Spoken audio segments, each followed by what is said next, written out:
Hey, good afternoon everybody, and welcome back to the channel. A little bit of a blustery day here today. Again, mixed conditions, little moisture, little sunshine.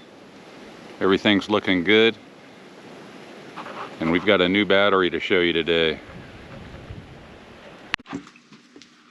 Alright, today we're taking a look at a new lithium iron phosphate battery from LiTime. 12.8 volt, 100 amp hour, their trolling motor, and more with low temperature discharge protection. Couple of M8 terminal bolts and a couple of caps to cover those bolts when they're in place. And this battery arrived at 13.07 volts, which is pretty typical for most of these batteries. They just ship them out, 50%, maybe a little less of a charge. And first thing we're going to do is charge this up. And we're going to charge it with this blue smart charger from Victron. And we've got it set for 15 amps worth of charge going into this battery right now.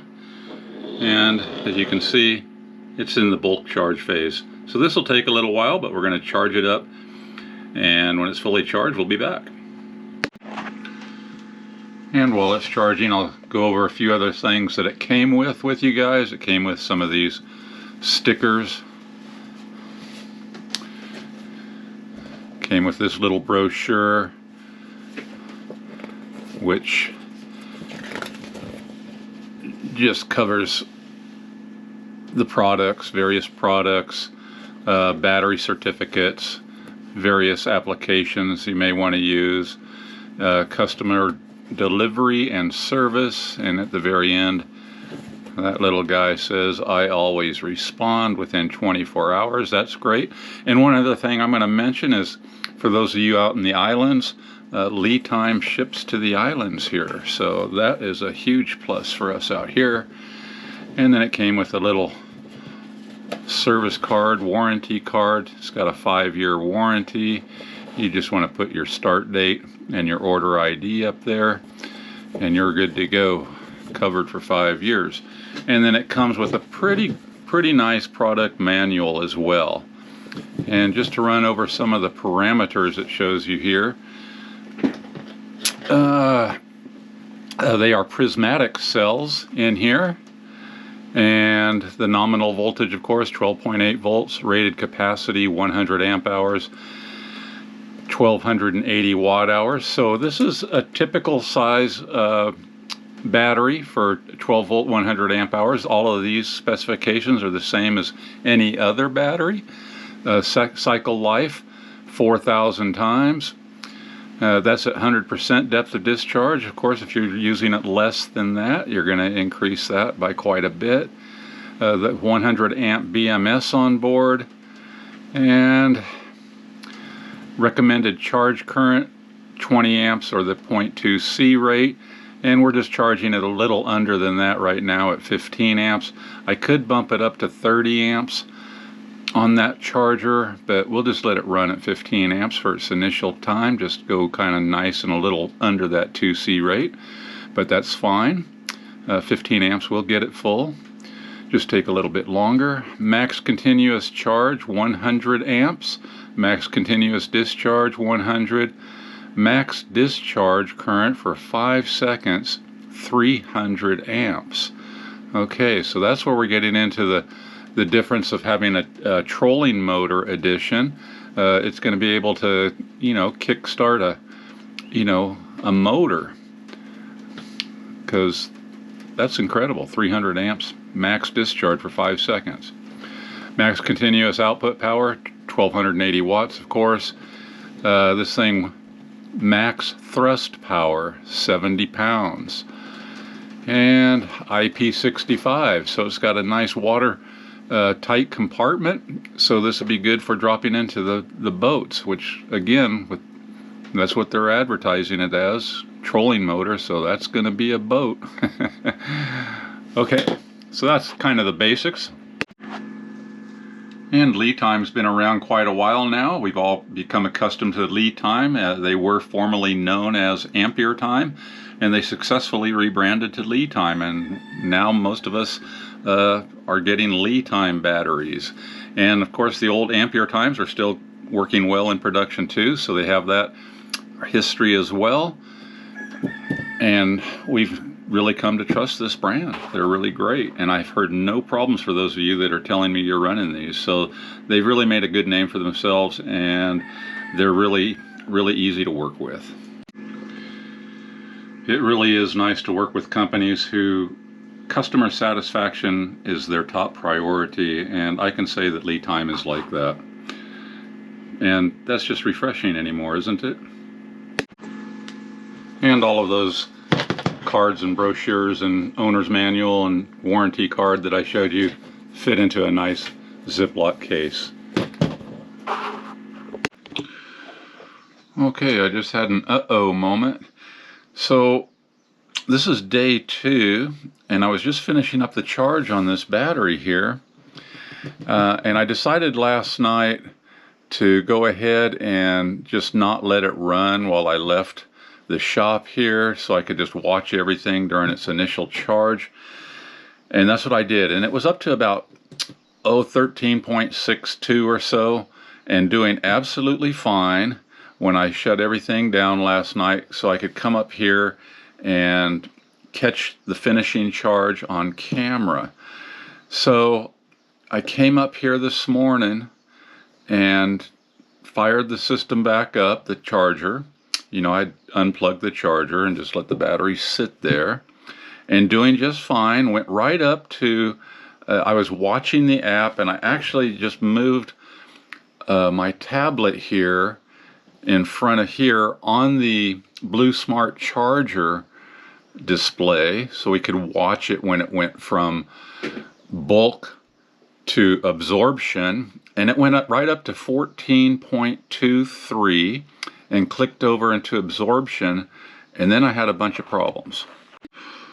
So real quick on the charger display, which is not showing right now because I have the charger unplugged, it kicked my MPPT into absorption as well, and you know, my battery bank there is down to about 56%, which is about right, so it was definitely supposed to still be in bulk, and that really confused me. Right now it's kind of it's reset back into bulk on its own since I've disconnected the charger.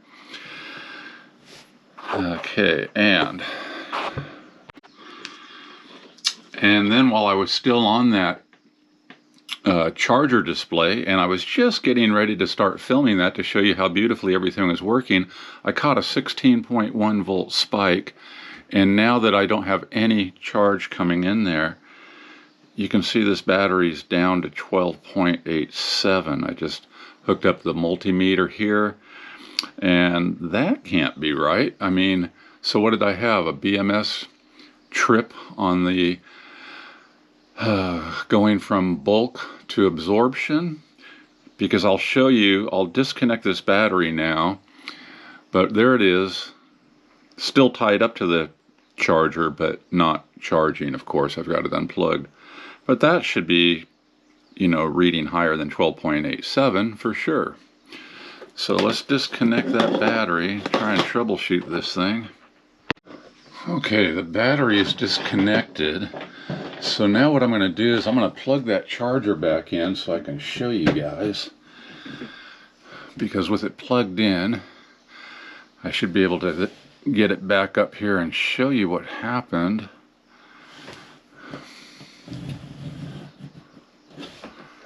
And okay, so there it is. If you can see right there, that's the last value it caught, 16.2 volts. And let's go to the history. But yeah, it had just, and you can see, I mean, it had just switched over from bulk to absorption just beautifully. It right at 14.23 14.23 I think was the last thing I saw before everything kind of went goofy. So just about where you'd expect it to slip into absorption, right? And I'll show you the history here. And then I'm hoping you guys can see this. This doesn't have the best close-up, but so right there, you know, it caught 16.24 volts, and it was right at the moment of slipping into absorption. Like I said, I was just setting up the camera to show you guys just how beautifully everything was working, and I can show you, like last night I had run it, let's see, you know, let's see here, it showed, well, that's strange, it showed about 60. Oh no, this is last night. Okay, I'm kind of rattled here because it really caught me off guard. So yeah, so last night before I left here, I'd run this right there. It says for 3 hours and 46 minutes. I'd put in 63 amp hours, and everything was just doing great. And like I said, it got up to about 13.6 something. And I just unplugged everything and said I'll come finish this experiment in the morning, and then right there caught that 16 point almost 2 volt spike, and that's, as you can see, exactly the last thing that it caught before I started shutting everything down. But then and see, now here it's done it again. Look at my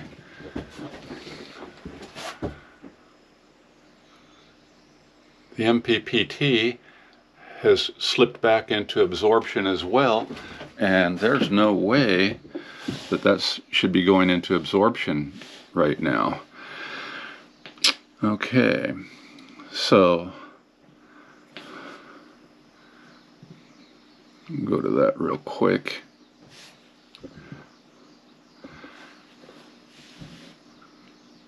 Yeah, I mean, battery at 13.24, no way should we be in absorption.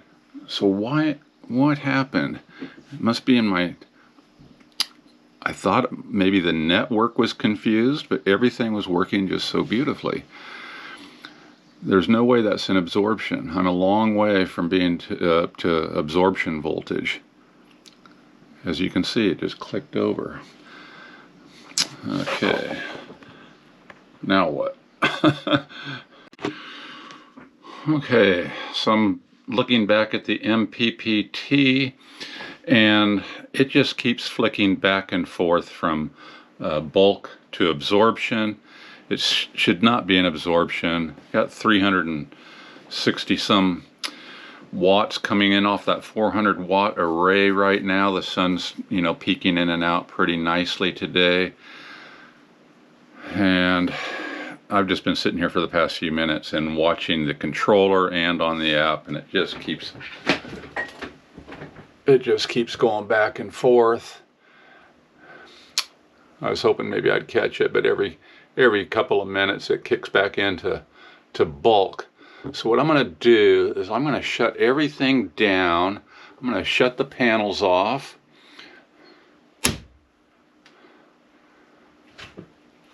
And I'm going to turn the light off,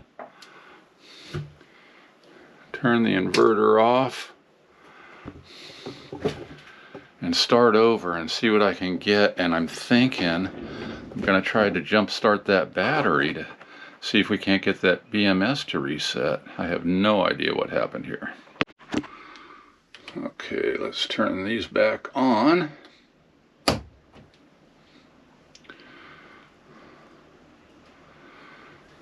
I'll turn the inverter back on as well.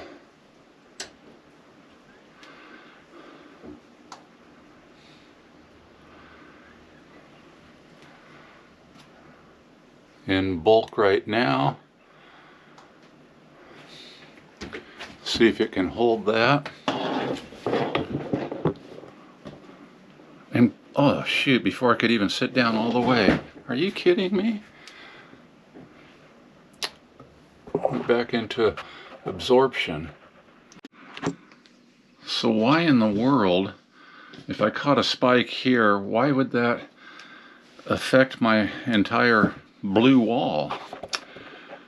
I'm gonna try a couple other things here. I'm confused.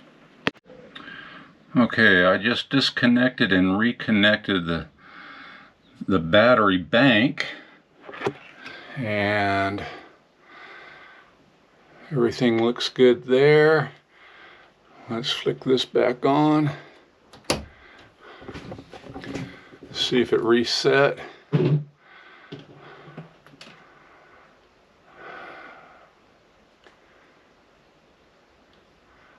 Showing bulk now. Hold in there. It should stay in bulk. Okay. Now, I'll come down to the app real quick.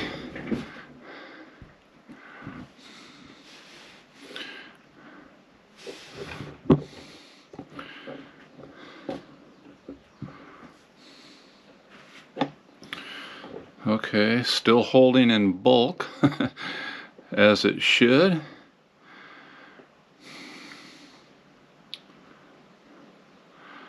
$150 some watts coming in off that array. Well, that's the longest it stayed in bulk, so okay, maybe disconnecting everything and starting over. But back to the battery.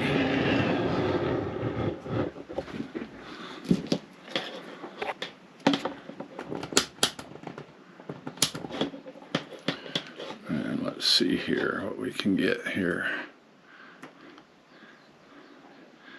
Yeah, okay. So I think I have to jump start this battery and get that BMS to reset. I guess I'll try that next. And I did turn the inverter back on as well and turn the light back on, and it hasn't done anything but like it should now. It's staying in the bulk phase, which is exactly where it should be. And I brought in another LiTime. This is their one-touch control button, which we've done a review on. It's a great battery. So I'm going to turn it on. It's on. Now I'm going to just see if I can't get it to jump that back into position, and we'll see. Okay, I've got the negative to the negative here and the positive. Now I'm just gonna touch it to this, and hopefully that resets the BMS in this one we're doing the review on. And that should do it, right? Let's hope so. Okay, now I've got them disconnected, and see if that jump start them. See what we get. Didn't change a thing. Yikes. Okay, I just hooked them both up in parallel, and I'm going to leave it there and see what that does. Okay, now it's reading exactly the same voltage as the battery that's tied up to it. That one-touch control button was reading at 13.2324. So, and now I'm testing this one again, and it reads exactly the same. Okay. And now I've disconnected them again.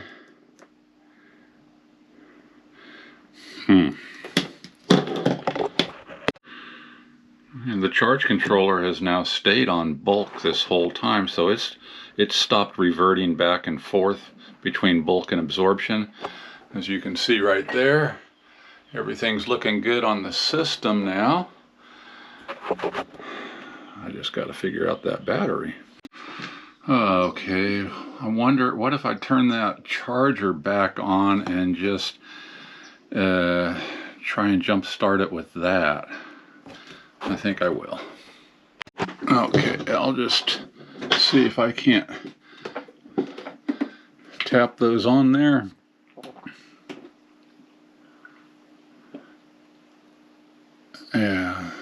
charger's not coming on.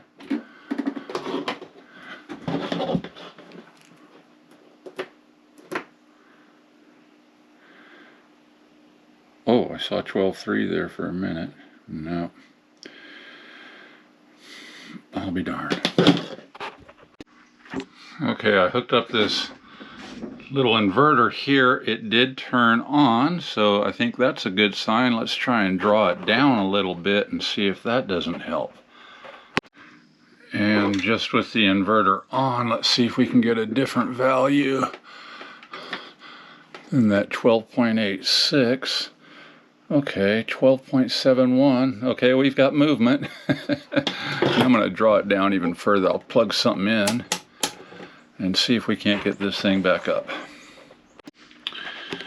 Alright, I've plugged this heat gun into here. I'm just going to turn it on its low setting.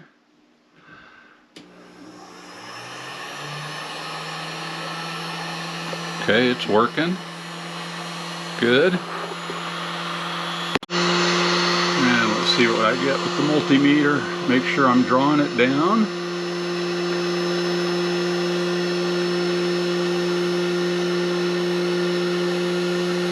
And this is a full battery, but I want to draw it down enough to hopefully get things to reset. So 12.78, 7.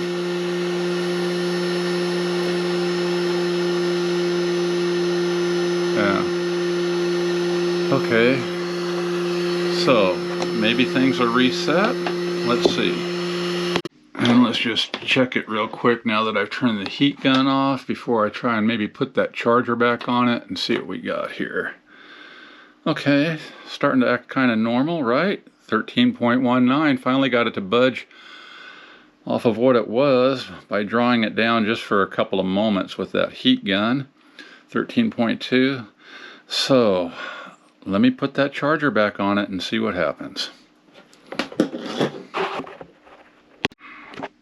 Okay, moment of truth. I've got that charger back there tied back into here, and we'll see what happens now. It'll take a second. I'm going to plug it in. My MPPT is acting correct again. I still have no idea what was happening there. Let's plug the charger in.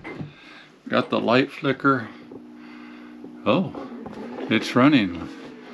Let's see what we can get here.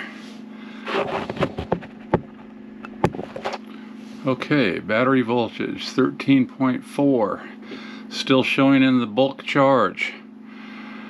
It should run up pretty quick because that's a pretty full battery. I mean, it was up to 14.23 before we caught that spike. 13.43. It is set on 15 amps. Okay, I'll give it a minute, but everything's looking good. My MPPT's got the blue light on for bulk. Boy, I was kind of wishing I was doing a live stream, because those of you that know a lot more than I do might have given me a quick tip to do something, but I was just doing what I know how to do. I don't understand why this would have caught a spike. Okay, well it seems to be doing okay now, so I'm gonna let it go and see if we can get it up to the absorption phase. It should be going up pretty quick. What happens now if I turn it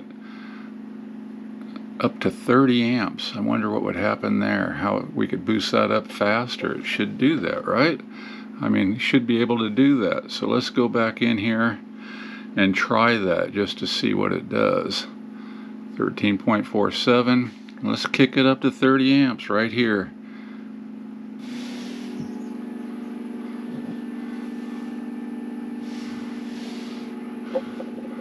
Amps, 13.6. Gonna go up real quick on 30 amps. Okay, so far so good. What in the world happened? Scratching my head. Everything looks good on the entire system right now. I'm glancing over my shoulder. Everything's as it should be. I'll let this go for a few minutes, see what happens. Okay, it's literally just been a couple of minutes, and you can see it's going to fastly approach 14.2, where it should start clicking over into the absorption phase, 14.33, 34, 36, 14.4, 14.5, bam, 16 volts. And it made my MPPT go right back into absorption. Okay, stayed stuck on 16.2, so I'm going back to what worked the first time, making all the mistakes so you guys don't have to. Okay, we're going to call this user error. I think everything's working the way it's supposed to in the battery, and we're going to find that out in a minute, but I'm going to turn this heat gun back on. You can hear that it is running. And that should reset everything again. Okay, got it tied back up to the charger. It was reading 13.23, so we budged it off of that 16 volts. Gonna put the charger back on. It is kicked on.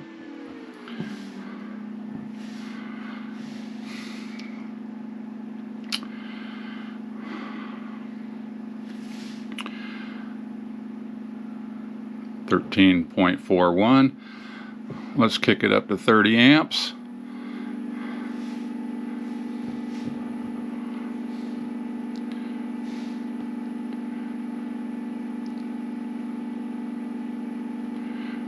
You can see it's set on a custom setting, which we know is lithium iron phosphate now.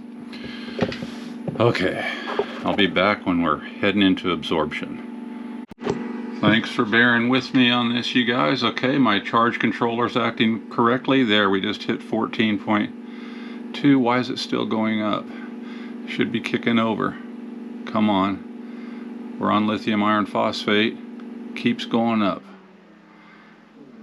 What in the heck? And that charge controller's back into absorption as well. Okay, what I've done now is I've moved that battery bank that was in there powering up this blue wall, and I'm hooking the battery up to the solar system here, and we'll try that. And the last thing I have to do is just flick on the solar panels. I have told the smart shunt that we're dealing with a 100 amp hour battery instead of a 200 amp hour bank. We can see that the charge controller is reading 13.33 volts, and we'll just make sure that everything's set correctly. Yes, okay, so let me flick on the panels, and we should start seeing some watts come in here in a minute, although very few because it's kind of cloudy out there right now. But okay, we're getting a few watts in there. 72 watts, 73. It should start taking that value up really quick. So now what I'll do is I'll try to catch this when it goes into absorption, and then it would make me think that somehow the network was being affected, because you know the way it kept making my charge controller go into absorption at the same time that that charger was trying to, and then everything kind of went haywire. So I don't think there's anything to do with the battery at all. I mean, it's charging up as it should right now. I'll come back when it gets ready to hit over to absorption and see if this doesn't solve that problem. Okay, well that did work. So like I said, I've got it tied up into solar right now, tied up into this system, MPPT and absorption, battery voltage 14.2, exactly as it should be, holding it there, just taking 20 watts to hold it in there. I'm running a light in the inverter, so there's about 15, 16 watts, and charging a device or two. So yeah, just sitting there in absorption. So why was that charger, when it was running, making everything else go into absorption and not letting that battery go into absorption on that? I'm thinking it's something to do with the network. And there we are, sitting beautifully in float right now. Everything in float. Okay, so I'm thinking some sort of a network issue that I have not any idea at this point what it is, but the battery's doing just fine. So looking at the manual here for this battery, it does have overvoltage disconnect at 15 volts. So the BMS did what it was supposed to. As soon as it hit that 16 volts, it shut the battery down. And I came back up here after taking a little bit of a break and just plugged that charger back in. I mean, it's plugged in, it's on, but it's not connected. You know, it's not connected to anything.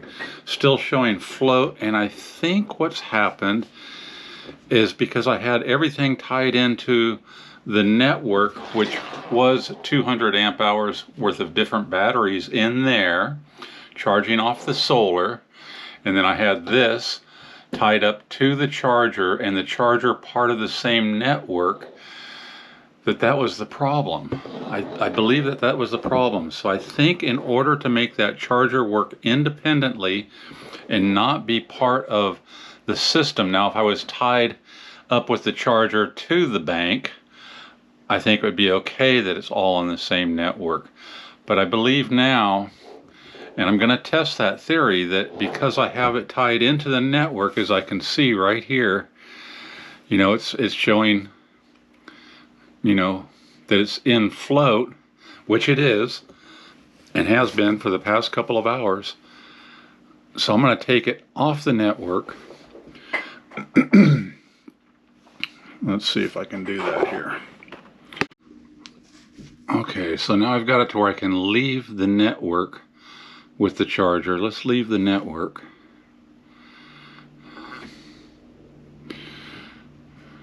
And now that network icon should be gone. It is gone. I think that was the problem. You know, I should have just left that battery bank that was over there on this network and left the charger independent just to be the charger, and it would work within those charging parameters for lithium iron phosphate, to where when it got up to 14.2 it would revert into absorption, hold it there for the 2 hours it was set for, or whatever you set it for, and then kick it into float. I believe that's the problem. I'm going to test that theory. Okay, I've got that battery bank, what we started with, hooked together there. It's in a bulk charge. Only 23 watts coming in this late afternoon, holding it at 13.26. Let's go to the smart shunt, which it will reset tomorrow. It's definitely not 100%, but because we had the LiTime hooked up there, you know, it'll reset tomorrow. I'm not going to worry about that. But here's the thing. Now we've got that tied up to the charger. It is in the absorption phase or mode, and here it is reading 14.2. So that was the problem. The battery did exactly as it should have. When the voltage went too high, it shut down, just as it's supposed to. Wow.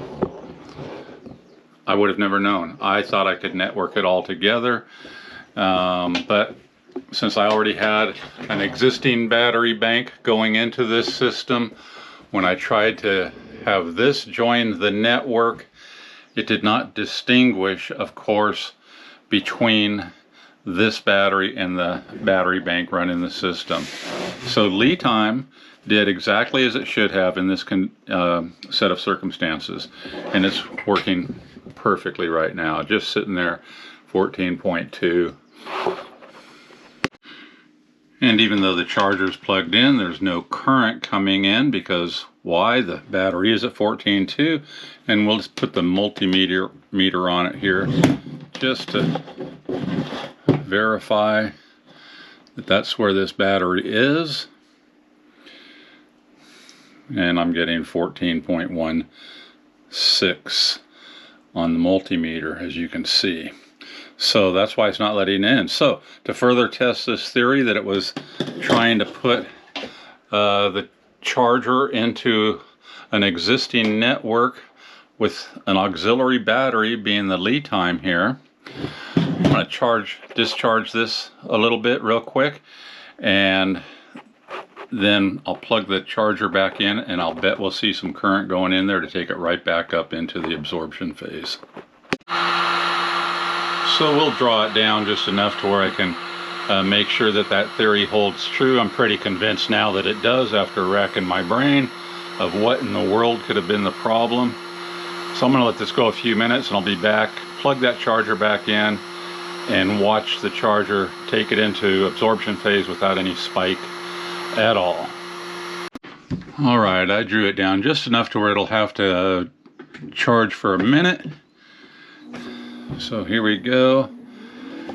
It's kicking on.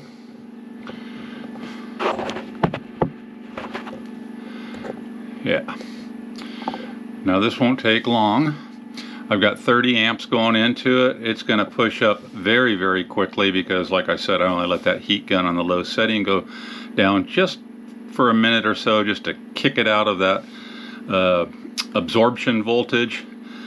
And then we'll be able to watch this, and it should just go right to there. So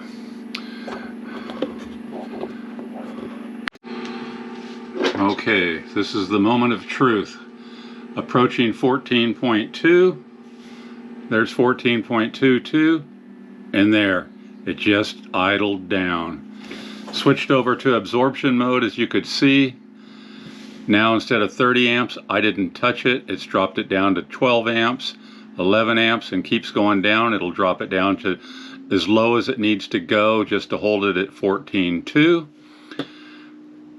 So, okay, the charger was working. The battery absolutely did exactly as it should have. It didn't allow me to overcharge it, even though I was trying to overcharge it inadvertently.